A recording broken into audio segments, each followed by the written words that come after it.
Falk nailed that one in such a great way, you know. Nice. Nice. That's all I had at the end of it.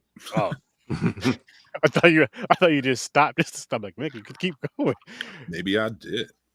and maybe he didn't. Maybe But I how's it didn't. going, people? What's going on? What's up? Closing out our zombies. We are closing out our zombie night with I Walked with a Zombie. Nice. Great film. Episode 536. First time watch. And I thought I saw this movie before when I was doing my which it is coming back in November, but my black and white fright over on TikTok. I thought I saw this movie, but I got it mixed up with White Zombie. How? I have no idea, but somebody did actually, it was from the Discord. Someone was saying that it's a good pairing, like this movie and White Zombie, as far as like a back to back watch. So I don't know, maybe there's something to it. But yeah, this was the first time watch for me, and it was different, but I liked it. It was different, but I did like it. So I'll kick it off with that, and I'll kick it off with a rating as well. As of right now, I would say 6.5. Excuse me, 6.5 for this. Hmm. And James, First time watch for me also. It was not what I was expecting, but like you said, it was a good movie. I'm going to rate it 7. 7. Okay. Trevor, you could anything you want to say about it, and then your rating. Well, I mean, I'll just go ahead and rate it. First of all, I give it a 9. Okay. But it's a 9 in an awe of work that is so freaking amazing, and that is the movies that are produced by Val Lewton. But this is a special Val Lewton film. There are about 3, in my opinion, and that's working with the director Jacques Tourneur. And those 3 films have been, to quote Guillermo del Toro, it's the Lennon and McCartney of horror. So, you know, what makes this movie so good, and, you know, the other films that they did, was that partnership. Now, Luton's other films are truly amazing also, but this is a beautiful pairing. So that's why I give it a 9. Nice. How about you? Well, this is a first time watch for me. I did not know the film. I found it highly offensive and a bunch of no. I'm just I figured I'd follow trend. No, of the last few zombie movies. No, I'm kidding. I did enjoy this. I did not enjoy the story. Honestly, the story was very dry, and it seems like it had its holes in it. And that kind of I'd find myself in like more of a bored state at certain points there. And now I'm just getting those things out of the way, because I have a lot of things I like about this and I want to get into it. And but the atmosphere, the costuming, the designs, it is perfect for that 1940s horror motif. I will probably watch this again, maybe in a Halloween watch or something, because it has very cool, especially the maze scene. And I know we're going to get into all this, and like I said, I got a list, but I enjoyed it for that, but it didn't balance out enough for me. It's a 6. Okay, not bad. A 6. Trevor, what are some things because I know you know this movie a lot more well than we do, a lot better than we do. Sorry. What are like some things that really just drive you into your passion for this film? Okay, well, yet again, you're looking at Val Lewton, and we'll talk about Val Lewton in a bit. But why I love this film is, number one, it is probably the best pre-representation of zombies before 1968, in which Romero redefined what a zombie was. Jacques Tourneur and Val Lewton, as Mick said, are known very much for their atmosphere. This is kind of on purpose, kind of a weird story, because you're when you say about stories. So Val Lewton was the script editor for David O. Selznick. And that influenced him a great deal based on what not to do to make movies. But you know, there's an atmosphere and an attempt at accuracy in this film that no other film does. So, you know, is it accurate? Not completely. But the original draft of the script credited several articles written by a guy named Wallace, who wrote these articles in pertaining to William Seabrook's book Mysterious Island, which came out 10 years before. Now, why that's important is that was the first sensational account of voodoo. And to give you an idea of what zombies would be at this time, zombies are not part of the monster canon. They are part of the xenophobic, they're kind of like UFOs, Bigfoot. So there was a lot of, you know, that kind of acknowledgement for zombies, but there were not a lot of films that were made with the zombie. White Zombie, and also, like, you know, Zombies on Broadway, which I think everyone can just miss. It's a beautiful film. I just have to say that. I mean, there's so much that can be said about this, but you almost have to talk in the entirety of Luton's work, because he is a producer that truly is an auteur. And as a producer, he also had a hand in everything. You know, that's where the stamp of Val Luton comes. This is a guy who story edited Gone with the Wind. He also story edited Rebecca. Yeah, it just, what can be said? Val Luton's films are a very special diamond in the rough, which was RKO. Yeah, listen, I was just looking up some of the stuff in this movie. Yeah, I'm enjoying myself. You know, first time watches for me are always really nice. I will say it has a lot of signature atmosphere for Val Luton. I like Val Luton. I like his work. You know, but I don't get that in depth with him, you know, other than, like, I do enjoy reading about him. You know, I've read some biopics about him and such, but influential. Never take that away. But with this movie, I don't want to, you know, put any bad mark on it or anything. It's just that this story was so interesting in the times where they allowed it to be. And I think that's what really took me away from it, was like the focus here. I get what, you know, almost like this revenge tale, so to speak. Well, it is a revenge tale essentially, but excuse me, I got something in my eye. And just sort of how it's been playing out. I'm trying to find the right words, because I finished this movie like 10 minutes before I got on. So, like, I am still trying to, like, catch my actual feeling on it. But it's just like when so scenes like when they're first in the market. She's in the market with Wes, right? And he's, you know, drinking, and, you know, they're at the little cafe and he's drinking his drinks. And they're singing the song almost sort of like as a warning to her. Those moments were so wonderful in the storytelling, and there are highlights, and they happen little by little. But in between those things, the atmosphere wasn't enough to save, like, what was sort of boring about it. I wish it was almost more condensed. Like, I'm glad I got to see so much of what they were trying to push with the voodoo culture, and the imagery was great. But it's almost my same argument for, like, sometimes, like, when I watch a Christopher Nolan movie, it's beautiful. It's going to be beautiful throughout. You know, you're going to have amazing things, but sometimes you're just kind of like, all right, we get to the next interesting thing. This is beautiful imagery. I don't want to look at the Enterprise for 9 minutes in motion picture anymore. I did it. All right. I know, I realize I'm sort of kind of rambling, but it was too spaced out. Its pacing just seemed really off.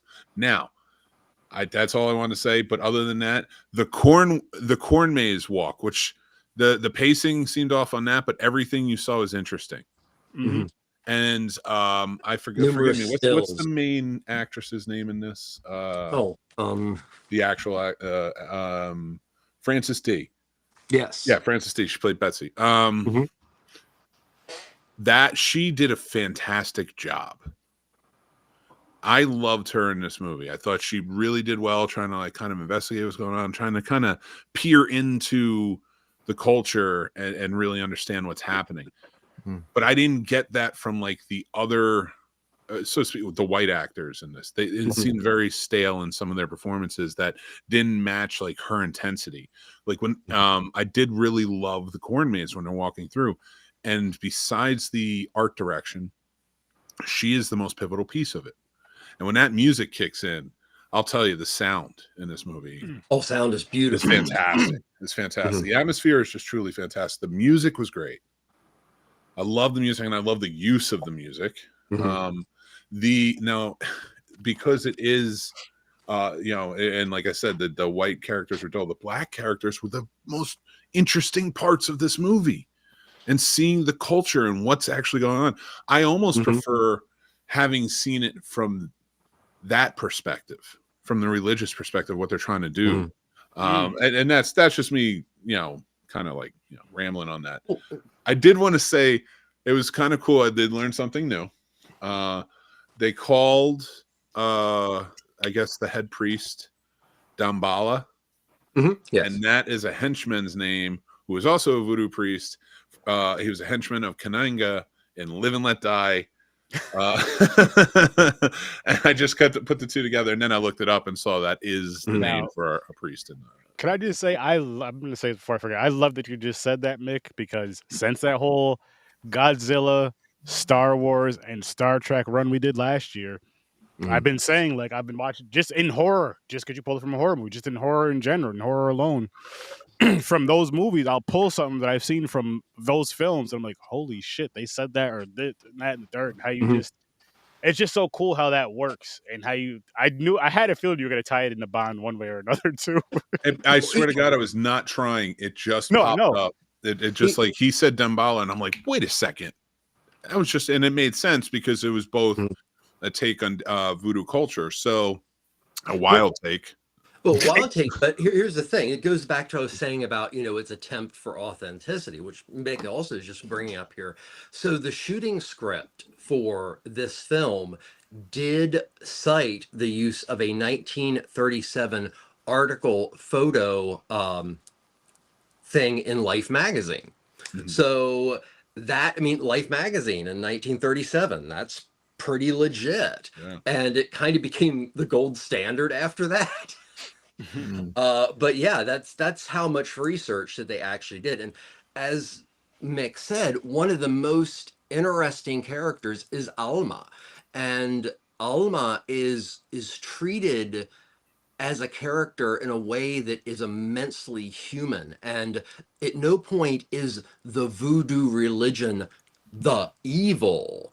And even there's a scene in which they're in the clinic, and a young boy is sitting there, and the mother of the main character says something to the effect of how you're going to get into heaven with 1 foot in the Bible, or 1 foot in the pew, or whatever, and 1 foot in superstition. And for that time period, that was in general, the characters and everything are dealt with an amazing amount of sympathy. That yes, voodoo was used for evil, but it wasn't something that was to be used for evil. And it is the religion of that area, and it's treated that way in this film, which this is a time period, and yet again, how Alma and the other indigenous characters are treated. This is an era that's still Mantan Morgan, and that kind of humor was how characters of color were portrayed. So this is, I think, a very influential film in how it approaches another culture with a lot more sensitivity than most films did at this time. Which, to add to that, Live and Let Die does absolutely make it 100% evil. Yes. Just Yeah. so you're aware. And I feel like just because of whatever story they're trying to tell in both those movies, it kind of works for both of those movies to sell those stories or tell those stories, which I didn't get there yet, but I can't wait because, again, I'm starting Moonraker tomorrow, and I'm so excited. Just from the first 4 Bond movies, going from the first 2 to the next 2, they're getting better. They got better, so I'm hoping. Which for Live and Let Die, what's the next film or the film before in the episode? Diamonds Are Forever, then Live or Let Die, then The Man with the Golden Gun. Okay, cool. Nice. Yeah, I just finished The Spy Who Loved Me, which is after The Man with the Golden Gun. I start Moonraker tomorrow, then I'm done with the 70s, going into the 80s. Espionage 5. I gotta tell you guys. I'm gonna tell you guys. I got another box coming for February, and I'm so fucking excited. Where are you going with it? We're going to Taiwan. No, okay. Celebrate Taiwan. Very nice. Yes, Very yes. nice. I know I have some things I need to drop, but we're going to be going to Taiwan. And the listeners, you don't know what the hell I'm talking about yet, you will know soon. And it's going to be fun. And just another way for me to watch more foreign horror, honestly. International horror movies in a fun way, a unique way. But yeah. Dude, by the time you're done with this, your letterbox is going to have as many movies as mine. I haven't been filling it in lately. I need to go back and fill it in from like the finishing out last year and then starting out this year. The most fun I had with letterbox going through and adding everything that I've seen is go year by year. I made lists. No, I don't care. I don't care if anybody likes my list or not. No, that's the thing. It's smart to make lists. I went year by year and just marked the movies that I knew I saw. That's a really good idea. I did it all by memory almost, and it felt like I was walking through a video store of that year. And like I was just looking at all the boxes. I was like, yeah, I remember when I saw that. And there were things like you go back pages and pages, and it's like scragglers that just like kind of pop in there. You're like, oh my God. And that's good memories, right? So I'm saying this to anybody who has a letterbox. It's a lot of fun if you like your movies and stuff. But I got that. I will tell you, I don't know what it is because there's like no shortage of movies each year.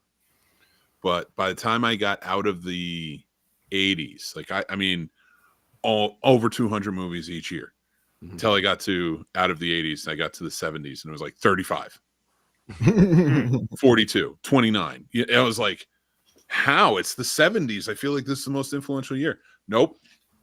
And there's a whole lot of R-word movies. I'll tell you that much. James, you'd be in them. Just for topics to talk about. yeah, that's a better way of throwing that out there. Yeah, no, I'm sorry. I didn't even think about it that way. But like, I know he didn't just for the topics, because like like when he brought up that one zombie movie where it was like, what are you talking about? Yeah, that was. I was like, I wouldn't even expect that to be a thing. Oh yeah, it's a thing. Yeah, I suggest doing that, but I went all the way back to 1894. So. Yeah, I've been logging mine for this year. Like I started like every movie I've been logging since January 1st. Maybe even end of December. I might have started. Sit down and mark all of my physical media. I haven't done that yet. Is the only thing. Yeah, see, one of these days I'll get back to it because I don't know what it is with me in this letterbox thing. I was doing good last year, and then I think I dipped off in around October or November. It is easy to forget. I had to go back and I go, fuck, I didn't log last week's movie. And I had to go and do it, change the date. For me, it's procrastinate. It's just like, you know what, screw it. I know I have to catch up on these 6 movies anyway. I'll just wait till the end of the week and catch up on everything. But now it's been a few months. Yeah, then it's too much for you. Then yeah. But it's one of those things that I'll do. Like, I know people don't care about this. I'm gonna tell you anyway because I know we all do this with procrastinating. Like, I'll be sitting down up here chilling in the lab or something or whatever, watching Bad Girls Club, and I'll just say, you know what? Let me fill up my letterbox. They're getting me to think really well right now. Which I didn't watch it this week, guys. You should be proud. I haven't watched it in a week. That's good.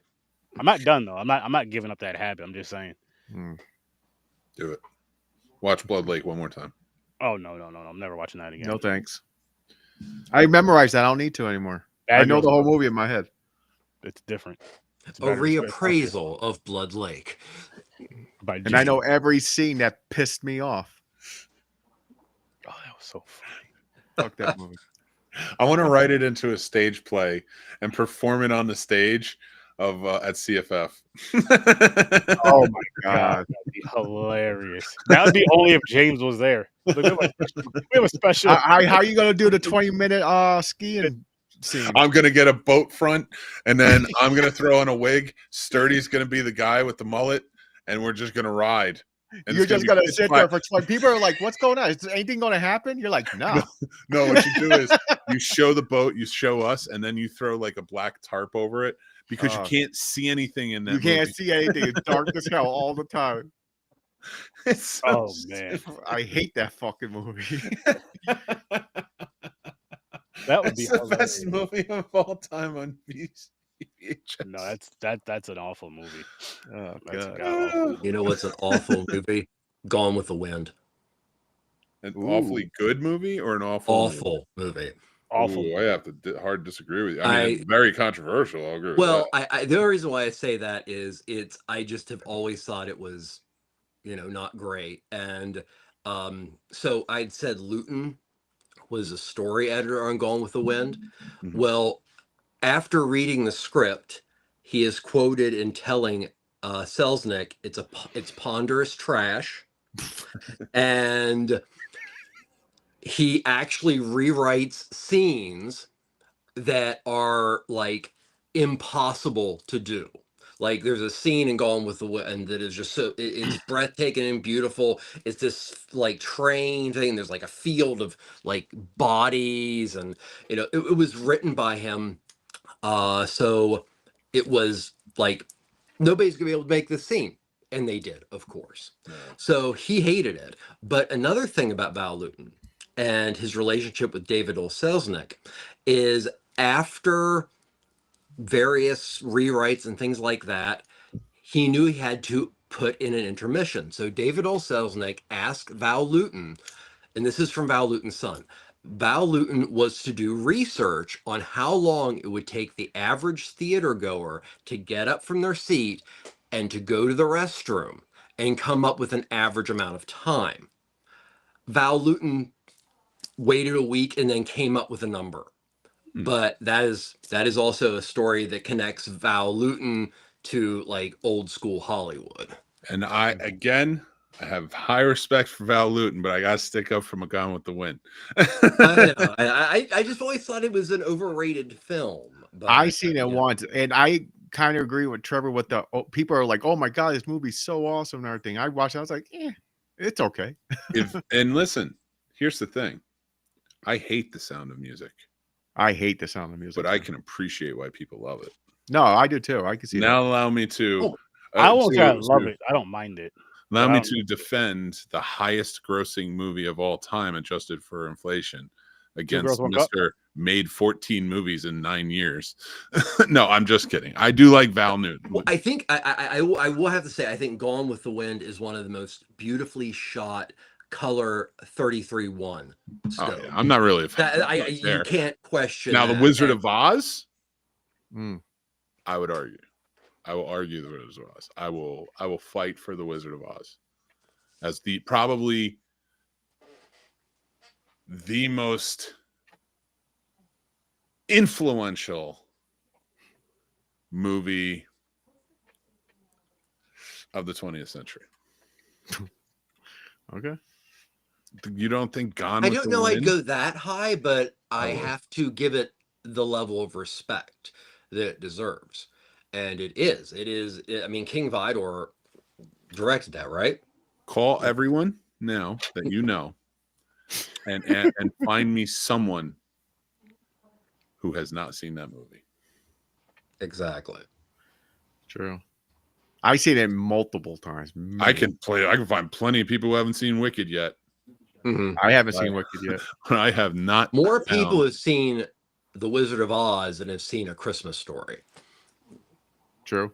Yep, Everyone. that's an easy one, but true. that's that. We've for the past like how many decades is like I don't like A can't Christmas not Story. see Christmas Story. So. I don't like it either. I don't know what the most watched movie of all time is, but I got to tell you, I have to believe at least everyone on this planet that is old enough to put a movie on itself has seen The Wizard of Oz at least once. I was gonna say that, And no, not A Christmas Story. Is that the one with Scrooge? I like that one. Anyway, never mind. The Christmas Carol. Sorry. Christmas Carol. The All right, never Christmas mind. Story is the one with the it was Bob Clark's Christmas movie that had the leg lamp and all that stuff. Oh Yeah. yeah, I don't like that. movie. Shoot your eye out with a BB As a gun. matter of fact, I hate that movie. Because there are channels that show it for 24 hours straight, Yeah. for weeks, Oh, I Yeah. fucking hate That dude just popped up at the inauguration. The Ralphie kid. Fuck Ralphie. Nope, you don't have to take it back. You can leave that right out. Because he and Vince Vaughn, like, I guess, are producing partners or something like that. And they were both at like something for it. I just saw pictures. That's why I knew. It's hard not to know who Ralphie is, even at this age in his life. Actually, that's not true. He did successfully do it in Iron Man. I did not know it was him. He was the one with the bald scientist with the mustache in that movie. That's him. So I give him that.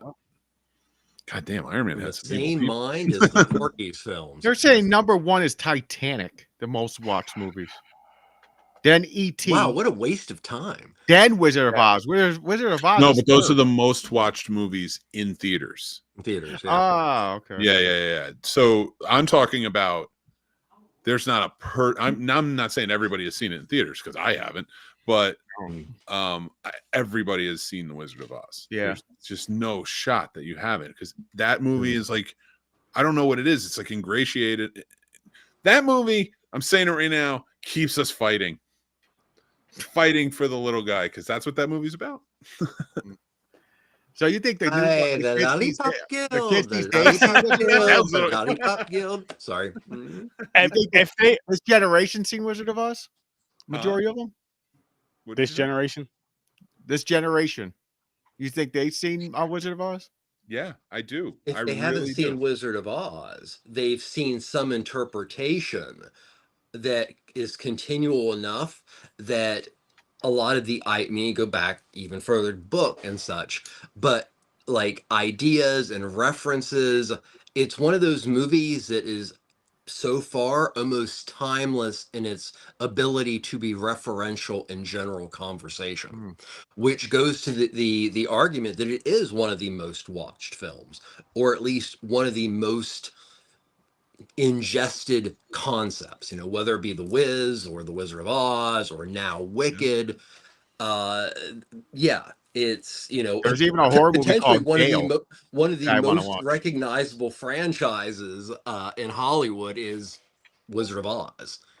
You were saying, James, so it's a horror movie called, like, about Dorothy Gale from The Wizard of Oz. Like, I never It's heard just it. called Gale. I seen it like Hmm. a Cool. while back when it says they're making it and everything, and I don't know if it came out yet. I lost track of it, so I don't know if it's still in the works or it actually dropped. I'm not sure.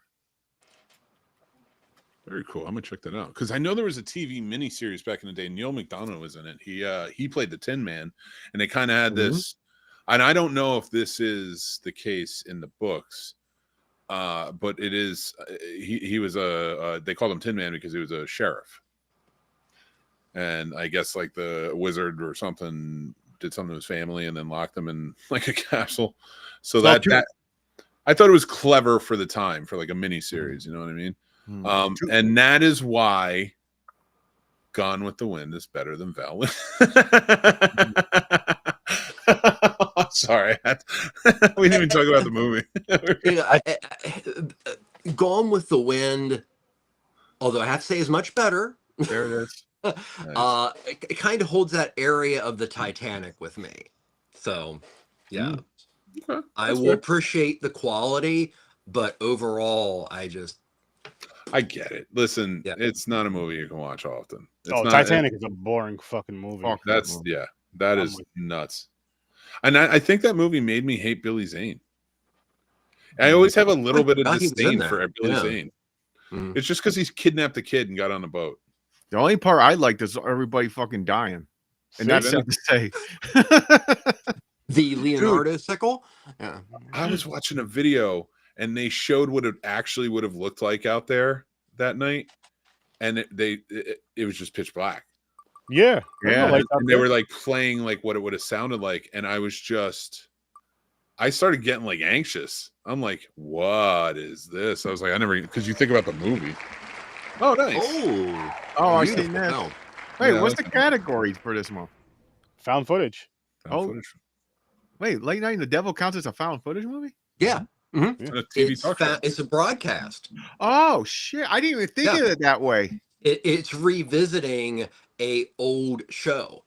Yeah, and then Ah. also the other stuff that was filmed with other cameras at that time. Okay, Yeah. I didn't think of it that So way. I it- was it thinking is like they found like a technically video found footage. camera. People walk around, they found like a fucking like a. Well, that's video what's made tape. found footage so huge. Is it's like in its own way like folk horror. It keeps redefining itself. I mean, you know, at some point one could argue that The Ring has elements of found footage. You know, I was my choice until you said that it was just found footage, not POV. It was Peeping Tom.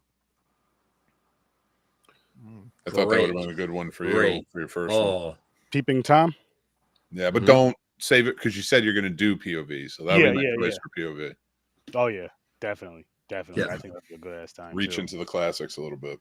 mhm. You know what's a good one I think we should watch? And which country is it, Trevor? Cul-de-sac. Is it France? I think it is. Yeah, if you do a backpacking, you should do Cul-de-sac for France. That is a good movie. Oh no, backpacking is something that's going to stick around because Okay, wanna don't keep gloss diving over. into We other get it. cultures. We're gonna do it. yes. I didn't gloss over it, so I'm just saying we're gonna go to France. Cool. We're You gonna- gotta You're talking about send the me the link Polanski post film? reminder. Okay, good. I thought I'd make sure we had the same one connected. Yeah, it's a Watch great watch film. Cul-de-sac if you can. It's part of actually a loose trilogy. Oh, really? What's his other one? Knife in the Water, Elevator in the Gallows, and Cul-de-sac. Damn. They're 3 black and white masterpieces by, and I don't care what you say, Roman Polanski is a great director. Dude's a monster, but he was Dude's a genius monster, filmmaker, but so you know? is Salvador Dali. Yeah, but that's the thing. Like I separate Yeah. the two. Like Yeah, you have to sometimes. So, I mean, yeah, we can. as Lovecraft. cinephiles. If you don't want to. I don't watch mean, it. Come on, talk you about love- a he's xenophobic awesome. turd. Helen but- Keller. Great pilot, my favorite pilot. She was. Go look it up. She believed in eugenics. That has That's nothing to just do with somebody's assumption, I guess. You know, her it's not talent like, of flying. not like her talent you know of she flying heard a it from plane. somebody or she said it to somebody. I mean, You should have been one of the backup players in Helen Keller and the Night Wolves. That joke would have killed. Oh man, that movie, man. That is a great movie. It really is. It is. And It's that's definitely going to be coming I'm back actually gonna around. for a revisit watch that party. because it's been It's a a while. it's a yeah. fun movie. I actually may have to show that to my partner Hannah because it's Oh, just so. Yeah, It is so fucking Ridiculous. absurd. It's fucking wild. Love it. Fucking love it. I was laughing through the whole fucking thing because it was shit I did not expect. I was like, "What is going on?" I'm just Right. remember when she's throwing the biscuits at her face. Because she can't. That's the only way a blind person can find their mouth is to throw it at it. Try and make It was so stupid. But she was smiling all the time. She's like, it hit her in the face and bounced off. She's like, I was like, this movie is so offensive. But it worked. Oh, it was so fucking funny though. It was so. It was like, yeah. I mean, when Funny. I say offensive, I mean like those Yeah, I know what types you of mean. comedy offensive. Mhm. Like Yeah. you can go back and say Spaceballs was offensive. You can go back and say fucking anything's offensive. Blazing Basically. Saddles offensive. Like it's but the like Blazing Saddles, it was meant. very satirical. Yes, absolutely. And one thing I do remember about it is it was it was constantly on the joke. Yes. It Mhm. stayed there, and it didn't like deviate enough that it would become offensive. It was just like one long running good joke. So Look when she goes, I never had sex with the black guy before. He goes, I'm not black. She goes, everything's black. Yeah. Black and the blind. Everyone's black and the blind. I was like, what is happening here? That movie, just every joke. It always gets me too, because every joke that hits is just like, how did they think of this? Yeah. Well, you know what was real And you had the funny? brother and sister going back and forth with shit. I'm like, what the fuck? The plunger up his ass. The plunger. Remember that random white thing that just popped out was like singing and dancing out of nowhere? It just Dude, came in the movie like 2 times. You Random. know they made another movie, right? No. That team? The guy who made that movie is called FDR Badass. Oh my god. and James Brolin, who plays the hunter that trains her in it, he plays FDR in the movie. What? We should watch that. I wonder if it's that crazy, just like that one. It really is. I've seen that. Oh god damn. That one I think they played on Comedy Central once, and that's how I saw it. And then I never heard of it. It's a very different dynamic of budget. Okay. Oh, those stupid things. But to bring it back around. To the zombies. I Walk with the Zombie is a very enjoyable watch. Like I said, I had things that I didn't like about it, but I said I would rewatch it. It's a cool horror atmosphere. I'm busting balls a little bit, like, but this was a I mean, fun it's not watch. the cat people. No, of course not. And it's not, I mean, it's not Isle of the Dead. It's not It's another. So like it's comparatively, there were shining moments that you're like, wow, this is a Val Lewton production. And then there are other ones where it's just kind of like it wasn't cat people, or what, you know what I mean? Like it just didn't have that same type of, that pacing or whatever. But I honestly check it out. If you're a horror fan and you like the oldies, check this one out. It's worth it. Yeah, it definitely is, and it gives you. It's a different take on zombies. It's a unique take on zombies. If you're looking for like the more realistic, actually. Not to say that it's realistic totally by any stretch of the imagination.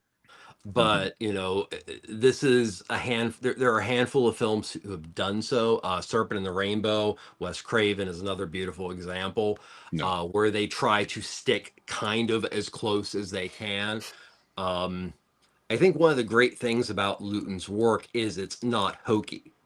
And where there is the ability to, there's at least an attempt for authenticity.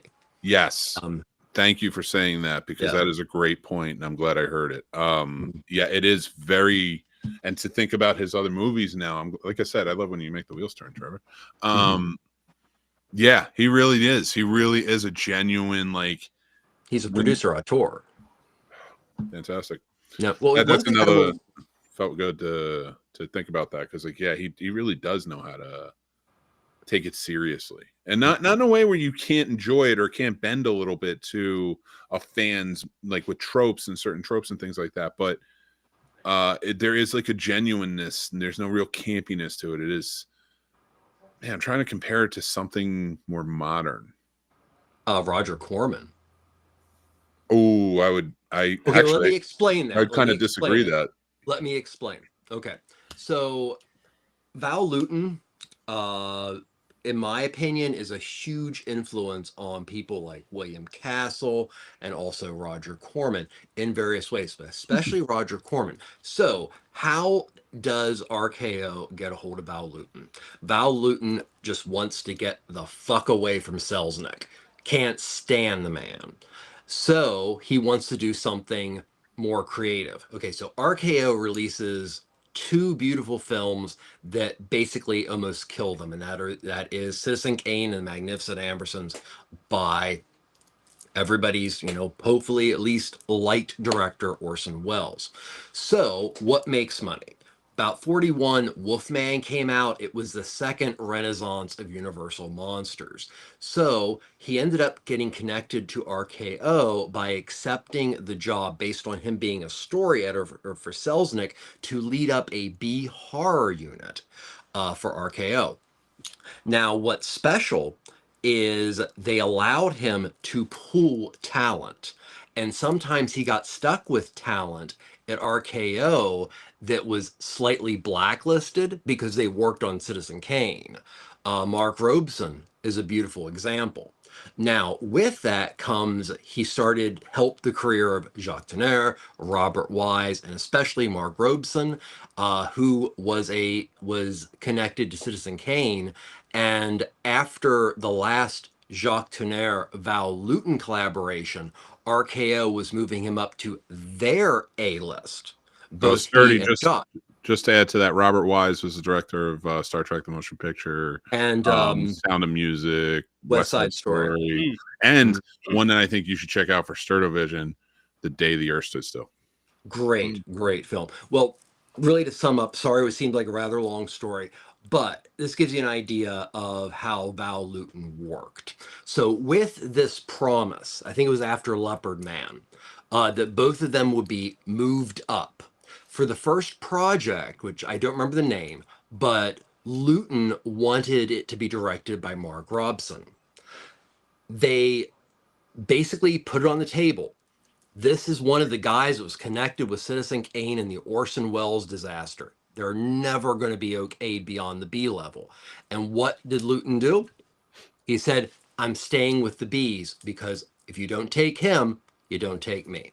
And that's the kind of person Lewton was. And that also makes more of a connection to like Castle and Corman and these directors that become, their people are so loyal to them because they're so loyal to their people.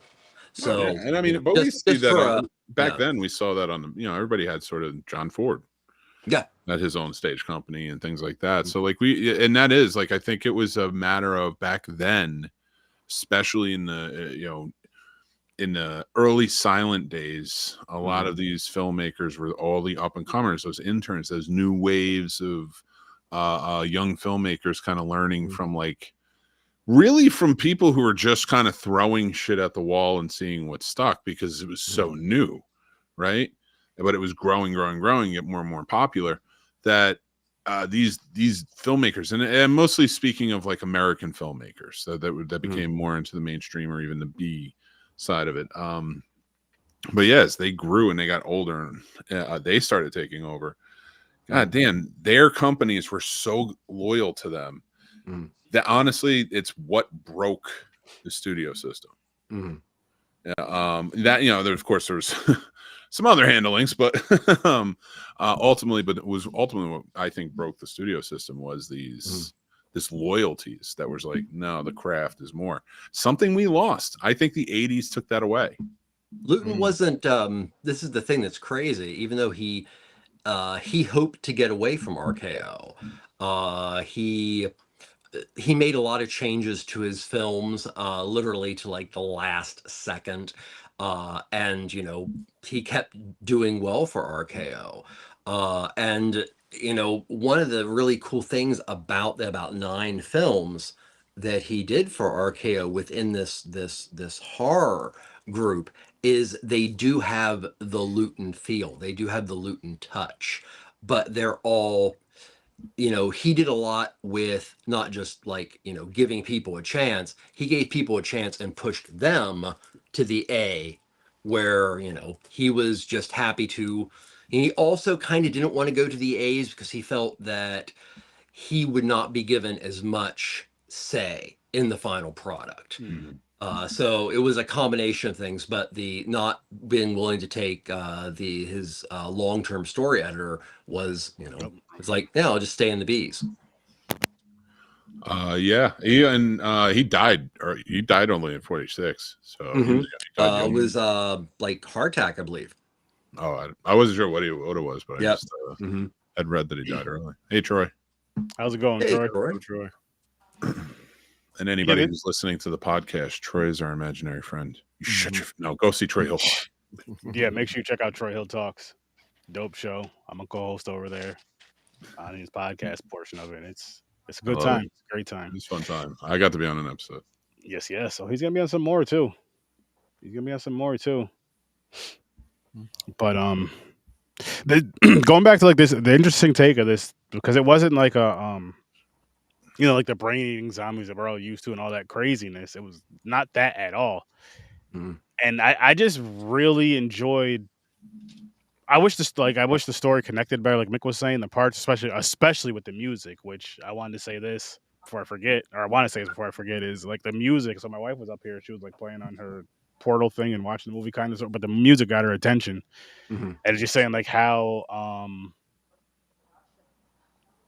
like culturally tied it to how tied it, black and Mhm. Spanish and just all that with the with the slave trade and just all that shit, Yes. Yeah. the drums and all. It was just cool, like to Take where it's of, like the supposed to take culture of place that. in what is Haiti today. Yeah, So, Mm. yeah.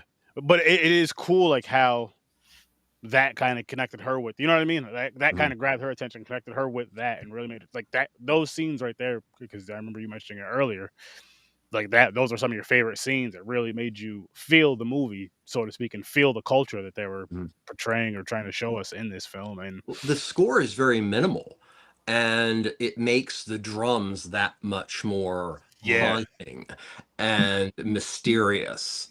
And it's interesting because Tenaire and Luton do, build up a little bit of suspense, but then when you're really introduced to voodoo, it is shown, as a religion.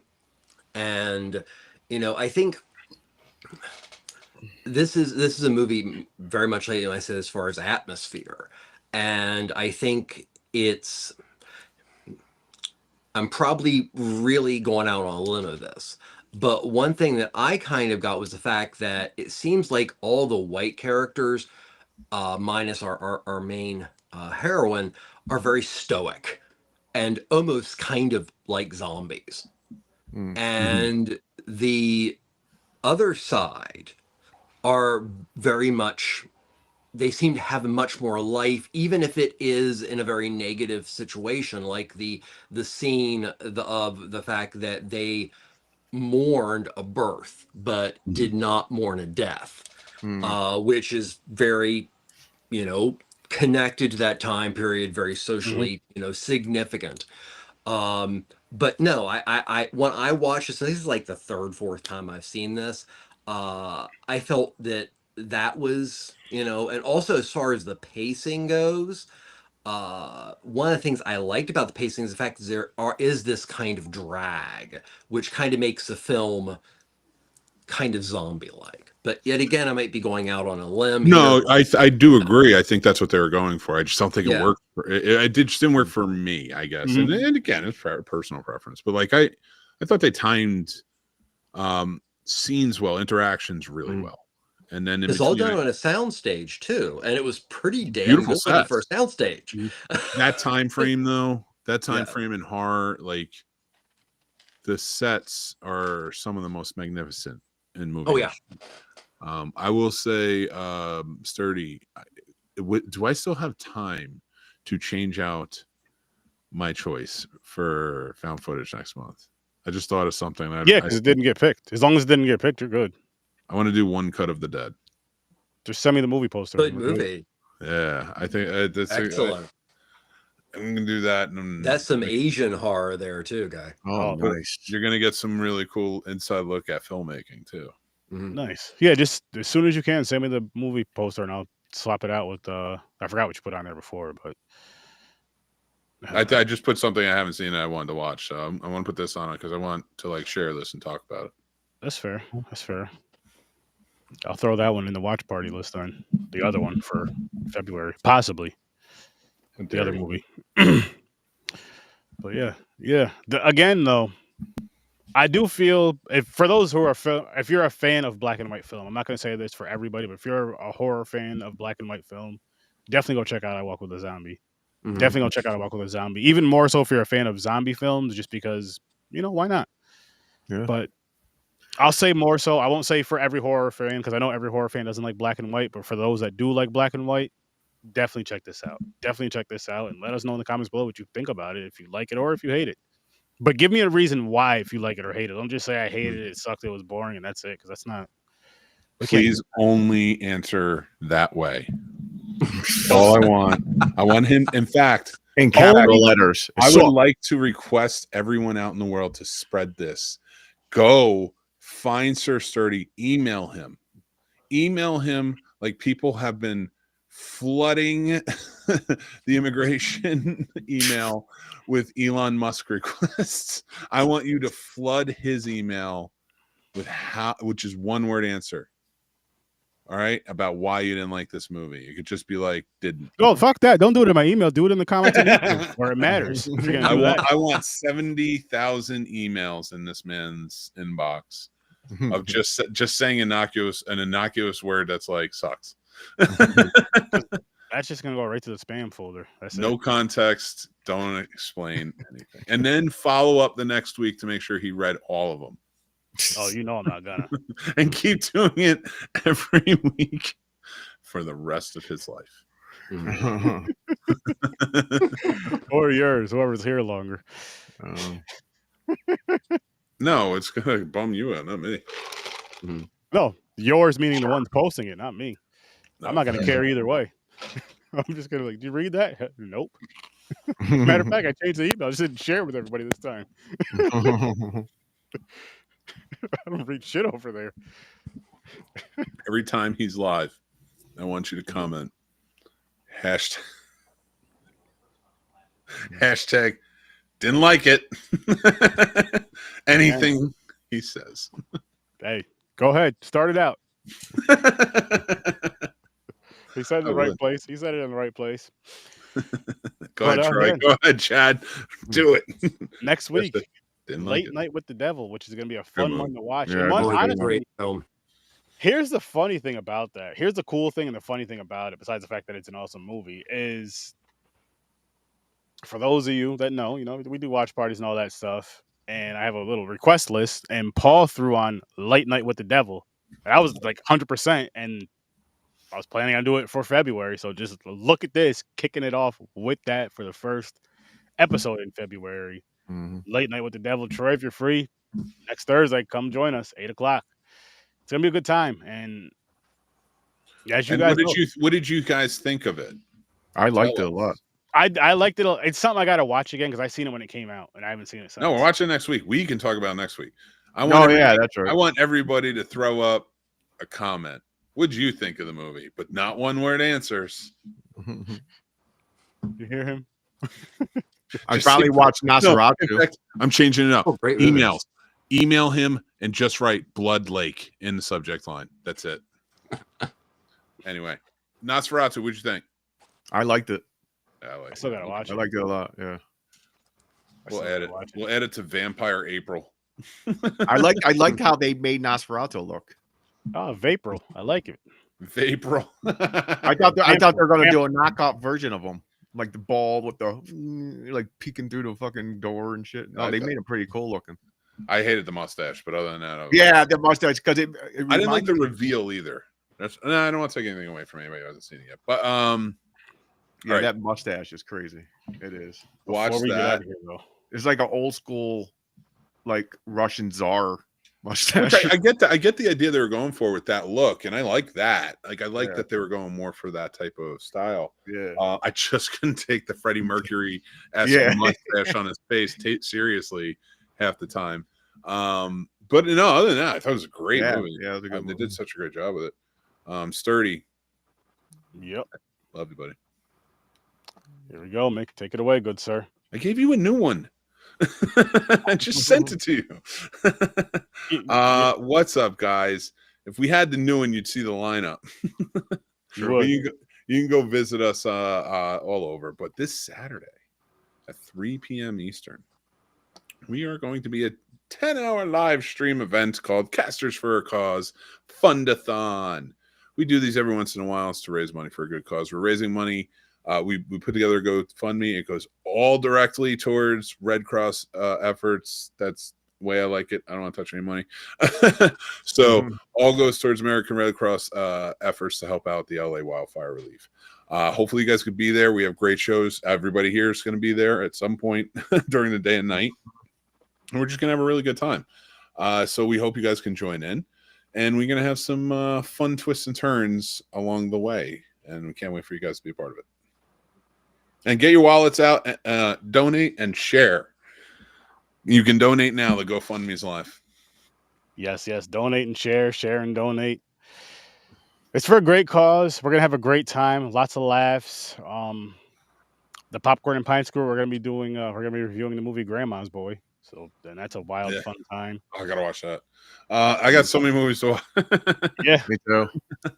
Oh, that's right. And so Dan's offering his own thing. If you donate $100, he's gonna do something. But I'm gonna tell you what he's gonna do. I know Mick won't say it on his show, but Sturdy. I don't want him to do it. I do. I don't. What, he's supposed to streak or something? No, I wouldn't want him to do that. We're getting there. We're getting there though. I'll build up to it. All right. So then Tim put forth a challenge that I'll do. Yes, I'm still in for Cooley High. And are we still connecting the two? Like we talked about? Let me know. Because I want to go back and rewatch some stuff with what's happening. So anyway, sorry. I'm planning so much for this. So it's gonna be such a great time. Sturdy and I, if you donate $250, you can tell us what article of clothing you would like us to take off. And if you keep on donating, we'll get the full Monty. I'm telling you right now, Sturdy did not sign up for that. So that's Sturdy signed up when he became a host of Cast for a Cause and realized that absurdity is the name of the game. that's Mick and the other whites that are going to do that. Aaron's afraid that people are going to find out the black myth. He has a small one. No, I don't want to steal anybody's wives from them, James. So I'm trying to behave.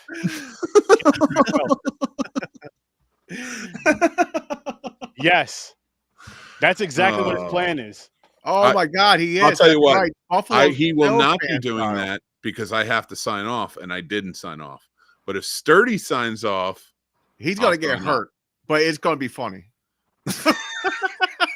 This is an incredibly bad idea. It is a bad idea. I agree. I'm not signing off on it either, but he does it. Here's the way I look at it, right? Troy, so we're wearing clothes now. Yeah. Dude, and at midnight during Sturdivision, I'm going to turn off all the lights. Pay for us to put clothing on. I'm going to turn off all the lights in my basement and walk around looking for ghosts. There you go. That's so stupid. It's such a stupid thing to do. Just yelling like, "Anybody down here? Hello." Oh my God, that would be the proof. That would be the proof. I'm not signing off until Sturdy signs off that he's doing a strip. I'm not stripping, but I'll sign off on Dan jumping off of shit. You can't sign off. If you're not going to join in for the absurdity, you can't have public powers and trust or whatever that means. Political terms. I'm just getting bonkers. I'm having some fun with it. I'm excited. When Casters comes up, I get excited because it feels like just this whole day of like hanging out and like having a good time and trying to do some good. So, and doing it for a good, it's pretty much us doing what we normally do, but for a good cause this time. So we're having fun. We're putting smiles on. Don't tell them that because making a fool of ourselves. More than what we normally laughing. Do. Listen. It's for a good cause. It's to help people. I'm going to black a game called what? The Screen Bitch. Sturdy. What? I'm going to play a game called. We're not showing any dick. Calm down. I don't even care if you're at the camera like this. Oh man! I'm just getting so close up, though, you can't see nothing. You're like, I am naked. And then at 1 a.m., I just stand up. We had clothes on the whole time. Oh, Mick, there you go. That's what you should have done. Late night or something. You should do like pitch black. Or... You should do a show, a half-hour stand-up. I can do a half-hour stand-up. Oh no, I don't have any material written. I'd have to write. Didn't you say you were going to do that at one point? Yeah. They closed the place down. Oh, I mean, I don't mean to laugh at it. I don't mean to laugh at the place. And I don't want to like say what the place was because like I don't want to put anybody where I live. Yeah, you know what I mean. But like, I get it was a very cool place, a chill type of place that had open mics. Oh, nice. So it wasn't like I was like brought in or anything. It just had open mics. And they closed. And it was fun, but yeah, unfortunately they were. That sucks. You got to find another place, man. There's a lot of open mics. Oh man, I mean, I could. There downtown does them and stuff like that, but I'm not going that hard. I'm not that funny. I'm kind of funny. I'll do it on here more than anything. Hey, that works. I can't do works. stand up sitting down though. That's the only thing. It's just something about it. You call it sitting down then. Big J does it. The comedian. He sits in a stool and just talks. Yep. But yeah. All right. But anyway. Again, next Thursday, Late Night with the Devil. Yeah. Great movie. It's gonna be a great time. Most importantly, this Saturday, charity event. Ooh, 10 hours from 3 to 1 a.m. You're not going to want to miss that absurdity. You're not going to miss helping out. So come. Or sturdy naked. Well, you're going to miss out on that. You're a little We'll late. But we're going to get on out of here. Just don't wear a onesie, dude. Oh, at the end of the night we are. Final onesies reunion. Ah, okay. Yeah, we're all going to go to sleep at the end of the night. And Well, I they get doubt to it. Well, I watch mean, the live stream. that means if you wear a onesie and somebody donates $250? Oh, no. One shot. Oh, okay. I will be But wearing... that's why I was saying don't wear a onesie. Oh, at the end of the night I will be. And then maybe it'll come off. But I mean, But during the day? if your onesie is your only real, like, piece of clothing and somebody donates it, they tell you to take it off. Yeah, you're all screwed. right. Yeah. I'll do it. For a good cause, I'll do it. Tripping for the wildfire relief. Mick's gonna take it Oh, off and he's gonna have women's underwear on. Surprise. I'm wearing that now. Oh, man. But we're going to get out of here, people. Have a great night.